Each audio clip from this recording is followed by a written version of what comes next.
saya PWNU beserta para ketua PCNU Kabupaten Kota seprovinsi Banten, Al-Mukarram Gus Baha, Kiai Haji Bahauddin, itu yang disebut dengan Gus Baha. Saya terima kasih kepada Gus Baha atau Kiai Bahauddin yang datang jauh dari Jawa Tengah, dari Lasem. Nah, beliau ini sekarang ini mubaligh yang sangat terkenal.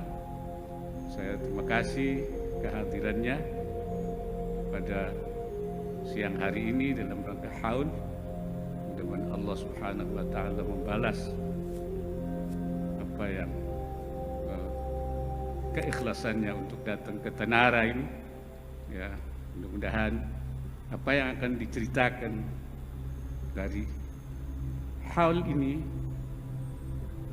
tausiahnya, mari kita dengarkan dan kita resapkan. Mudah-mudahan itu menjadi bekal hidup kita, ya, untuk menjadi lebih baik pada yang masa yang akan datang. Dan ini dipraktekkan di Indonesia. Orang Indonesia itu mesti hafal Fatihah dan semuanya merasa pintar. Itu ya barokahnya Syekh Nawawi, karena kata Syekh Nawawi itu semua Quran dikumpulkan di Fatihah. Fatihah itu dikumpulkan di Bismillah. Bismillah itu dikumpulkan di ba. Baknya saja masih dikurting di titiknya saja. Jadi kalau orang bisa titik itu sudah menguasai satu Quran. Karena pikirannya Syekh Nawawi itu semua Quran itu menerangkan tauhid, dan tauhid itu dimulai dari ba. Ba itu bi kana makana wa bi yakunu ma yakun.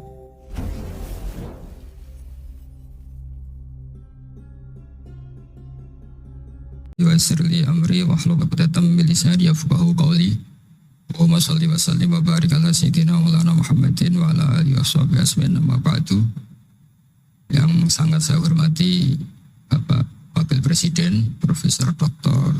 Kiai Haji Ma'ruf Amin dan istri, semua pejabat negara yang saya hormati. Di sini ada Ibu Menaker Dr. Fauziah, Kapolda yang saya hormati, Korem, semua yang saya hormati, Ketua MUI Banten dan Ketua MUI Jawa Barat, semua yang saya hormati. Ini tak tanya dulu sama Pak Dokter, ini gimana Pak Dokter? Ini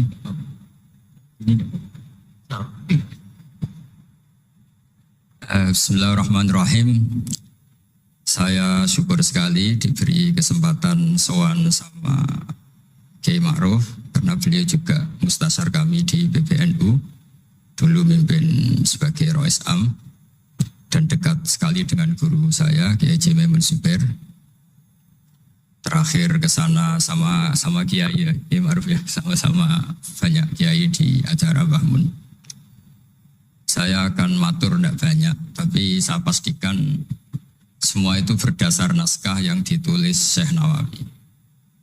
Saya cerita yang serius itu 3, yang rileks 3. Di dulu itu lama itu ya rileks. Di antara tulisan Syekh Nawawi, saya ini termasuk pengagum Kiai Nawawi, karena Kiai Maimun putra Kiai Zubair itu saking senangnya Kiai Nawawi itu naskahnya itu banyak tentang Syekh Nawawi. Dan saya termasuk zuriyah kudus. Saya masih keluarga dengan Raden Asnawi, masih keluarga karena sama-sama zuriyah dari Mbah Asnawi Sepuh. Itu yang akhirnya menikah Nyai Hamdana, yang dulu pernah dinikah Syekh Nawawi. Terus Nyai Hamdana itu dulu dengan Syekh Nawawi punya putri namanya Zuhroh. Setelah dengan Raden Asnawi punya anak dinamai Zuhri. Punya zuriyah, ada yang namanya Kiai Minan, Kiai Niam, terus punya anak-anak, di antaranya Kiai Hafid yang jadi menantu keluarga Sarang. Saya kalau boleh cerita, saya ini khatam Tafsir Munir itu 3 kali. Dulu ngaji di Sarang 2 kali, terus belajar sendiri, terus mentakriri. Takriri itu beri catatan-catatan yang untuk meneguhkan satu rilis ya, atau satu tag atau satu ibarat yang diinginkan Syekh Nawawi. Saya beri beberapa contoh dan ini dipraktekkan di Indonesia. Orang Indonesia itu mesti hafal Fatihah dan semuanya merasa pintar. Itu ya barokahnya Syekh Nawawi, karena Kata Senawawi itu semua Quran dikumpulkan di Fatihah. Fatihah itu dikumpulkan di Bismillah. Nah, Bismillah itu dikumpulkan di ba. Baknya saja masih dikorting di titiknya saja. Jadi kalau orang bisa titik itu sudah menguasai satu Quran. Karena pikirannya Senawawi itu semua Quran itu menerangkan tauhid dan tauhid itu dimulai dari ba. Ba itu bi kana makana wa bi yakunu mayakun. Jadi karena saya kata Allah yang ada menjadi ada, yang enggak ada juga menjadi akan ada kalau Allah menghendaki wujud. Sehingga dulu Senawawi itu sudah sukses membuat pikiran kita itu rileks. Kalau nggak bisa Quran semuanya ya Fatihah. Kalau Fatihah nggak bisa ya baca Bismillah. Setidaknya orang Islam itu nggak boleh tercerabut dari Quran. Sehingga saya kalau baca teks-teksnya Senawawi itu punya pengaruh besar di cara pandang kiai-kiai Indonesia. Di antaranya yang paling monumental dan setelah ini saya akan tidak menambahi juga tidak mengurangi adalah Senawawi cara menganalisis surat Ar-Rum. Di Indonesia itu menerima faham beragama tapi tidak menerima faham ateisme. Itu dulu zaman Rasulullah SAW sugeng itu ada kekuatan besar yaitu Romawi dan Persia. Singkat cerita, Persia ini tanpa nabi, tanpa kitab suci. Yang Romawi ini punya nabi dan punya kitab suci. Meskipun versi mereka. Ketika orang Persia mengalahkan Romawi, itu nabi terus dicibir, diolok-olok sama orang kafir Mekah. Muhammad, kawan kamu yang punya kekuatan langit, maksudnya punya kitab suci, ternyata kalah. Paling kamu juga kalah dengan kita yang tanpa pegangan langit. Nabi itu susahnya minta ampun. Karena Nabi tidak bisa membayangkan kalau kehidupan manusia itu tidak dipandu agama, tidak dipandu kitab suci. Meskipun zaman itu ya Romawi itu tidak Islam. Kemudian kata Nabi diberitahu Allah Ta'ala antara 3 sampai 9 tahun pasti Romawi akan mengalahkan Persia. Dan itu nggak dianggap kemenangan Romawi mengalahkan Persia, tapi menangnya ahli kitab, orang yang berpegangan kitab suci mengalahkan orang yang tidak berpegangan kitab suci. Dan saat itu Allah ngendikan wa yauma idzi yafrahul mu'minun, di hari kemenangan Romawi mengalahkan Persia atau kemenangan ahli kitab terhadap non ahli kitab, itu orang mukmin itu senang sekali. Sangat senang.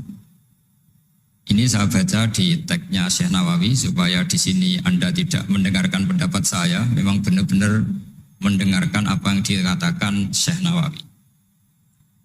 Saya baca tidak ya niru-niru Kiai Ma'ruf. Tadi beliau masih ngendikan secara fasih, ngendikan usul fikih, kaidah fikih, karena ilmu beliau dengan kita ini bersanad yang sama. Dulu Mbah Mun ngaji Mbah Karim yang ngaji Mbah Hasyim.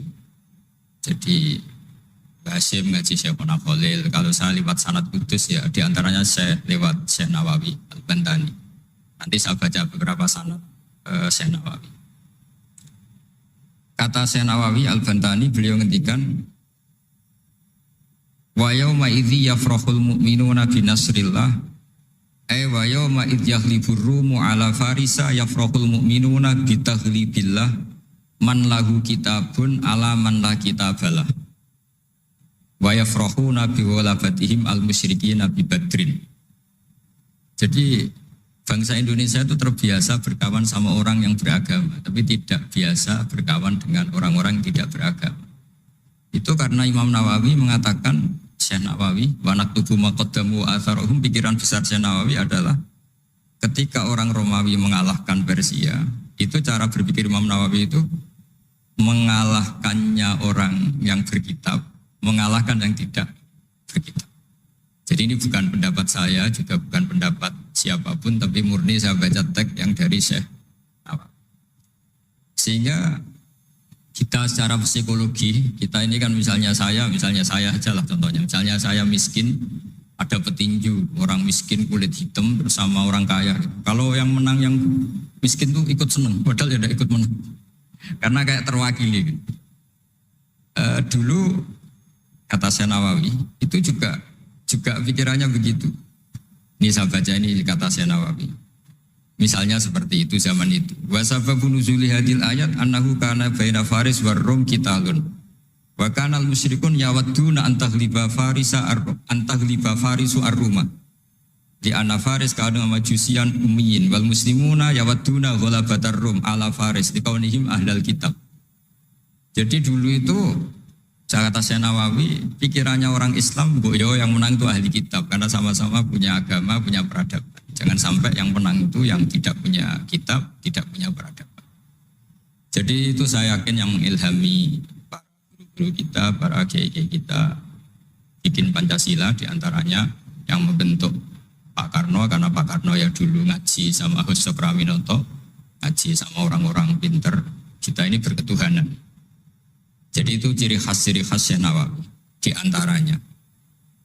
Kemudian beliau menganalisis kemenangan. Kemenangan itu ketika orang Islam sudah kuat. Ini halaman 424. Ini nanti kita bisa tinggal di sini sebagai hadiah sama Gus Syauki sama keluarga besar Pondok Tanara.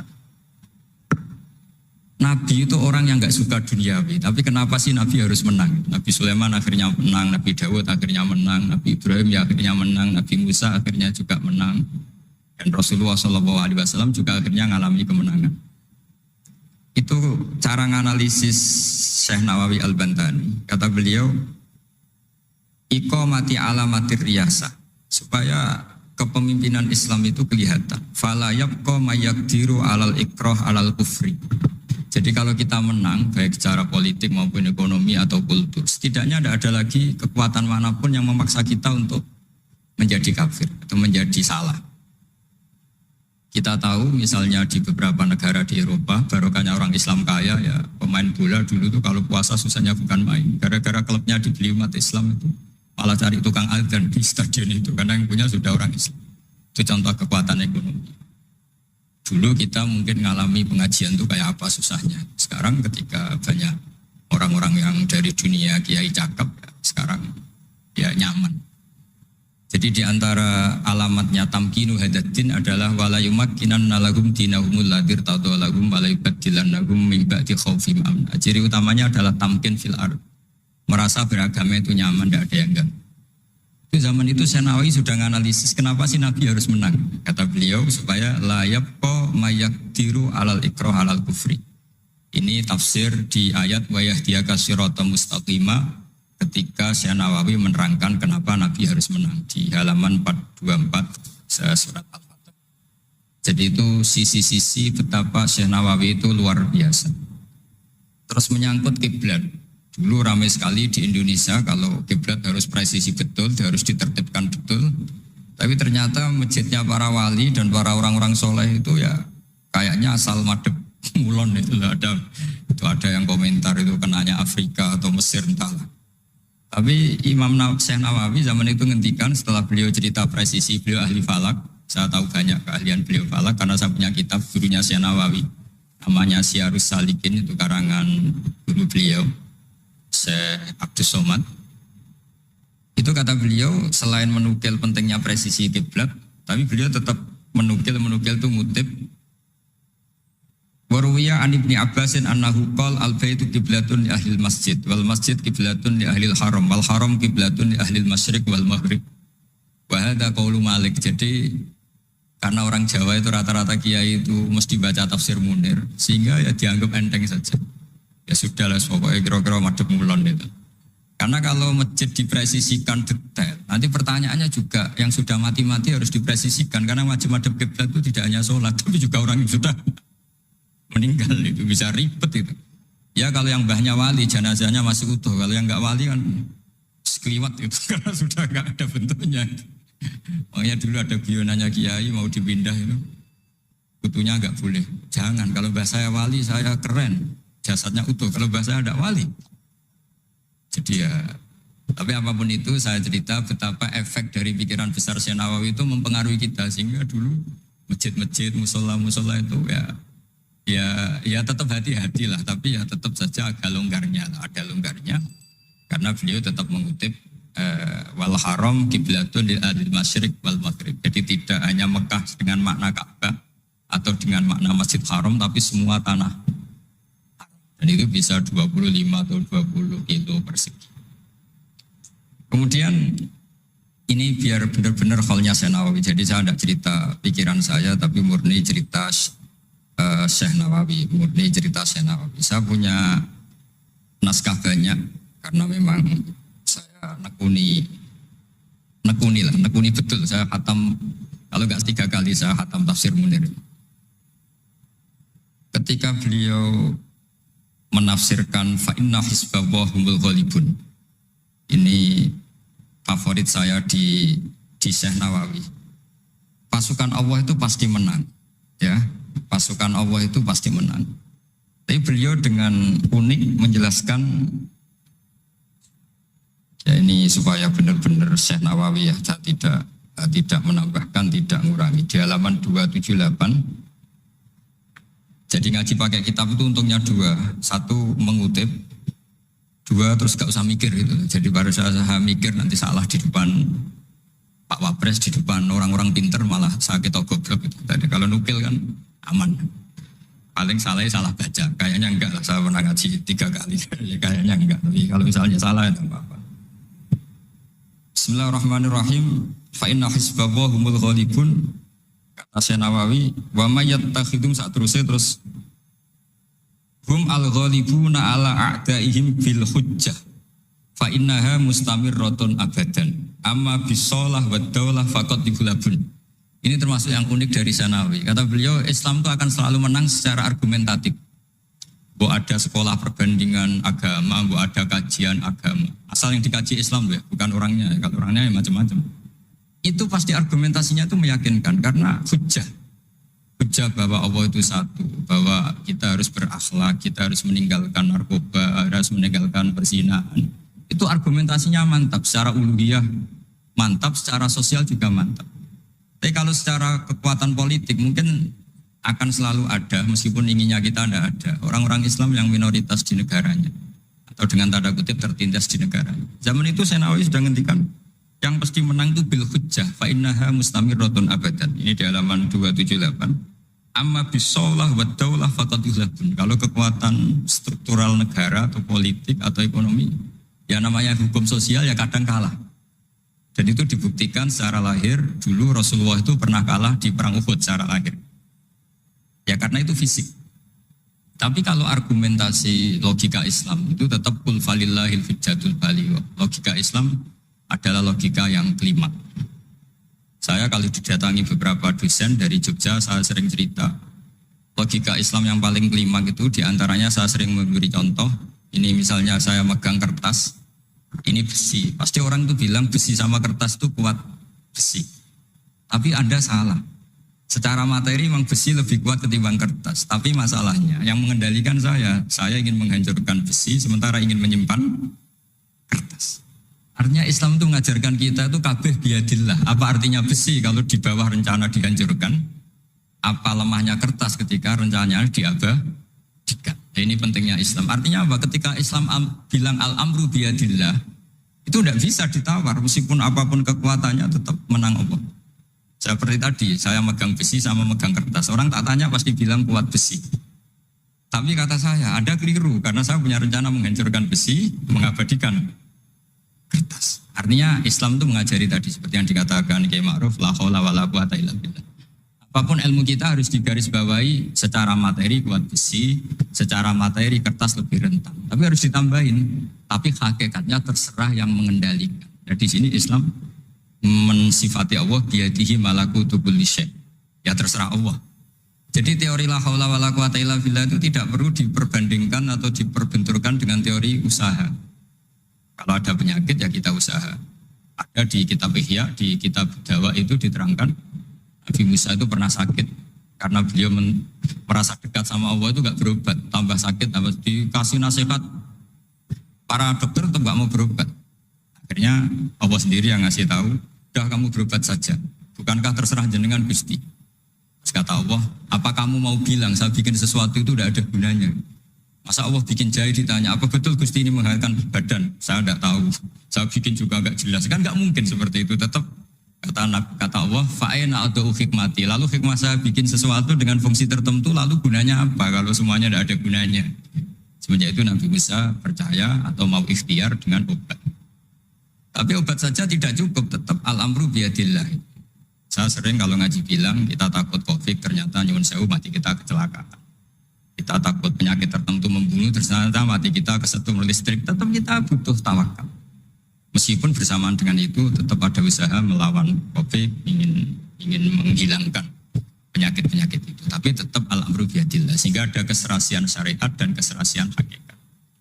Tapi saya pastikan Syekh Nawawi ini memang luar biasa. Jadi beliau menghentikan banyak hal yang menurut saya itu luar biasa. Jadi saya mengkaji tafsir Munir itu, di antara khas-khas beliau adalah beliau bisa cerita tentang tentang kekuatan-kekuatan Allah Ta'ala dengan cara yang rileks. Kemudian kenapa kiai-kiai Indonesia itu ngadepi orang fasik itu tenang, tidak langsung antipati seakan-akan fasik selamanya. Yang soleh juga tidak jumawa seakan-akan soleh sampai mati. Karena kata Syekh Nawawi itu ketika menafsirkan wa yu'adzibal munafiqina insya'a aw yatub. Namanya hukum sosial sudah saja yang sekarang fasik suatu saat soleh, yang sedang soleh suatu saat fasik. Karena Allah itu bisa saja merubah. Orang munafik yang kayak apa biadabnya, kayak apa salahnya, itu Allah ketika cerita tentang dirinya wa yu'adzibal munafiqina insya'a. Allah ya bisa saja menyiksa orang munafik insya'a. Tapi tetap ada kemungkinan aw yatuba, atau Allah memberi tobat. Nah barokahnya itu kadang-kadang kita sebagai GNU itu dikritik gak jelas. Ya kita memang gak mungkin jelas, memang potensinya ya yang sedang soleh ya bisa salah, yang sedang fasik ya bisa benar kan. Karena al-amru biyadillah. Itu ciri khas Syekh Nawawi. Jadi beliau dan itu membentuk kita semua di halaman 251 juz 2 beliau ngendikan haitsu razaqahum al-iman. Sehingga ya mereka bisa saja suatu saat dikasih iman. Jadi itu contoh-contoh. Kemudian di halaman 288 ketika ini biar benar-benar kholnya Syekh Nawawi memang saya persiapkan khusus karena saya memang gak perlu nyari. Karena saya punya takriran lengkap tentang tafsir Munir. Jadi saya hanya butuh kutip, butuh memindah saja. Karena naskah itu sudah ada di rumah, terus ini tak pindah di sini, dan rencana kitab ini tak tinggal di sini memang untuk hadiah kepada Gus Syauqi. Ketika Syekh Nawawi cerita tentang wala tajidanna aqrabahum mawaddatan lil ladzina amanu ladzina qalu inna nasara.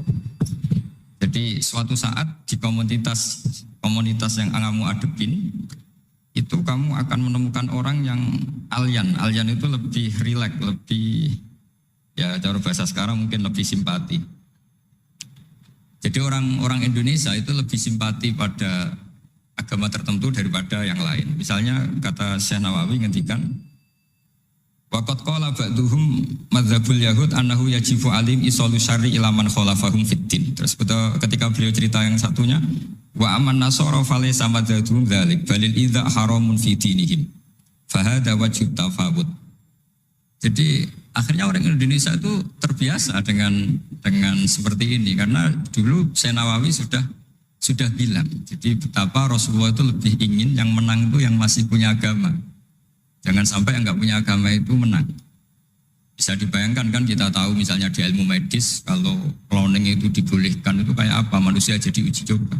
Jadi gara-gara kita masih beragama apapun hebatnya teknologi cloning itu tidak serta-merta diadopsi atau diterapkan. Jadi itu sumbangan-sumbangan Syekh Nawawi pada kita dan yang membentuk kita. Terus ini yang terakhir di kitab Nashihul Ibad. Jadi ini supaya benar-benar kholnya Syekh Nawawi di kitab saya halaman 112. Ini sekaligus penutup.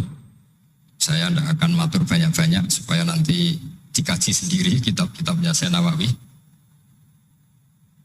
Suatu saat orang yang tukang fitnah ya atau yang suka mungkin kalau sekarang suka gosip atau apalah atau yang suka bikin berita yang enggak benar.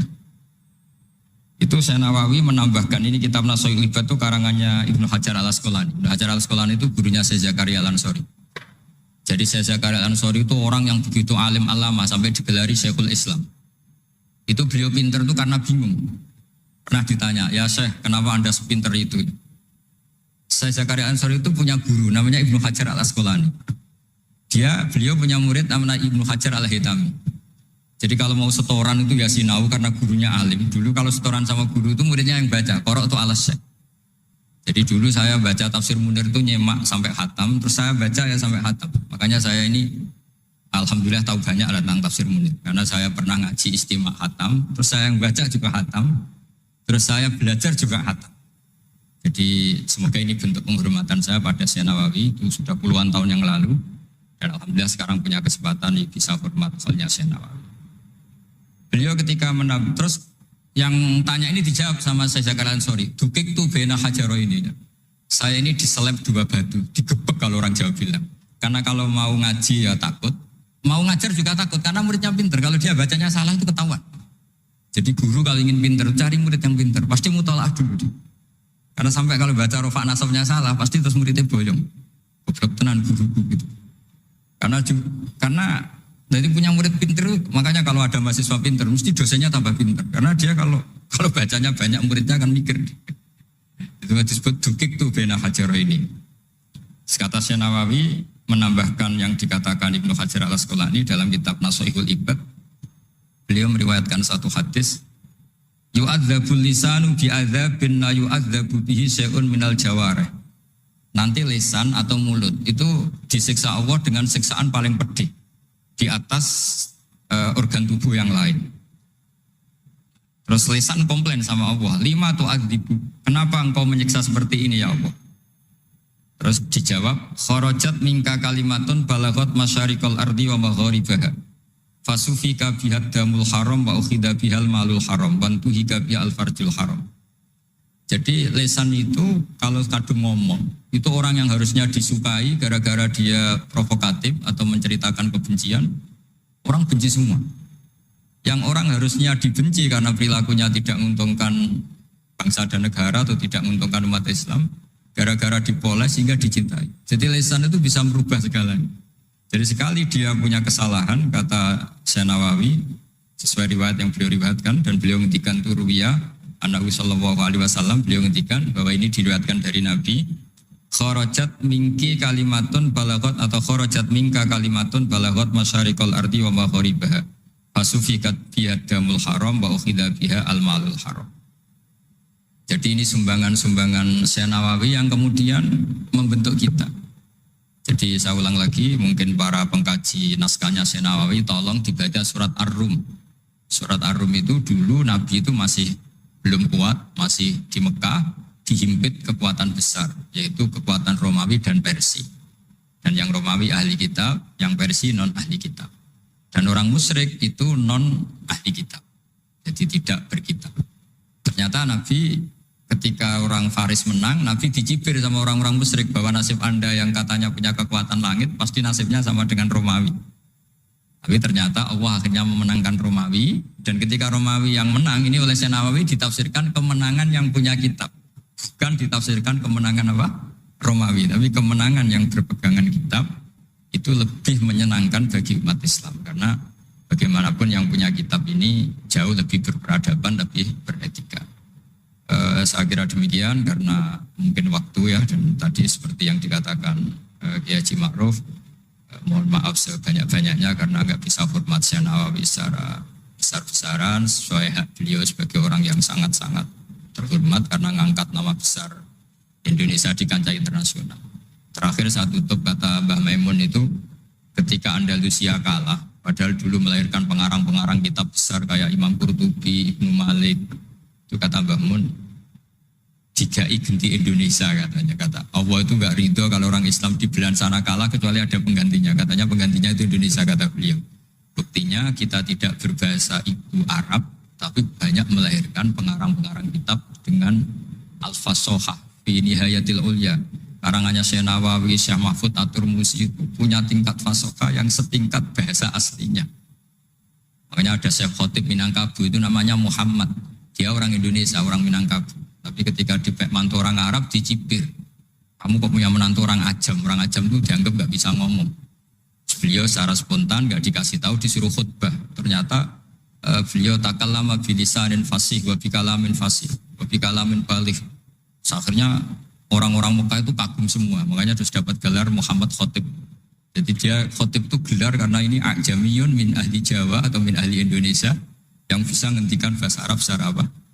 Fasih. Jadi semenjak itu terus ada gerbong besar setelah Syekh Nawawi itu banyak lah, ada Mbah Soleh Darat, ada Syekhona Khalil, terus Topko Sania ada Syekh Mahfud, macam-macam, terus Topko Salisa ada Mbah Hashim, ada Mbah Wahab, ada Raden Asnawi dan seterusnya dan seterusnya. Semoga kula jenengan termasuk orang-orang yang mencintai beliau. Karena sanad saya tadi saya matur sama Kiai Haji Ma'ruf, memang sanad Qadiri itu dulu dari sini, dari kakeknya Mbah Ma'ruf, dari Mbah Karim. Saya juga tahu itu karena sering dikasih tahu para mursyid thariqah. Dan itu tadi kita sempat baca di Bahjatul Wasail, memang beliau itu Al-Qadiri, jadi apa, Asy-Syafi'i madhaban wal Qadiri apa, thariqatan. Oke, mohon maaf. Assalamualaikum warahmatullahi wabarakatuh.